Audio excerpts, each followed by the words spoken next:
ఉన్నారండి. మెంతులు ఆరోగ్యానికి చాలా మంచిదని అందరికీ తెలుసు.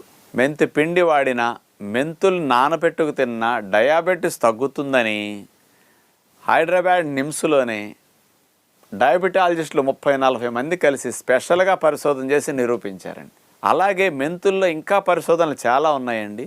చుండ్రు తగ్గించడానికి, జుట్టు గ్రోత్కి, తలలో ఇన్ఫెక్షన్స్ రాకుండా నివారించడానికి చాలా మంచిదని రుజువు చేయబడ్డాయి. అలాంటి మెంతుల్ని నైట్ మీరు పెరుగులో నానపెట్టండి. కొంతమంది అండి పెరుగులో నానపెట్టిన మెంతులు ప్రొద్దునే బ్రేక్ఫాస్ట్తో పాటు ఇది కూడా తినేస్తారు, షుగర్కి మంచిదని. ఇప్పుడు పెరుగులో నానపెట్టిన మెంతుల్ని జుట్టు సౌందర్యానికి ఎలా వాడుకోవచ్చు అంటే, ఆ నానిన మెంతుల్ని మెత్తగా పేస్ట్ చేయాలి, అందులో నిమ్మరసం కలిపేసేయండి. ఇది యాంటీ ఇన్ఫ్లమేటరీగా నిమ్మరసం బాగా పనికొస్తుంది అనమాట. ఈ మిశ్రమాన్ని మాడుకు బాగా పట్టించండి. మనకి మాడు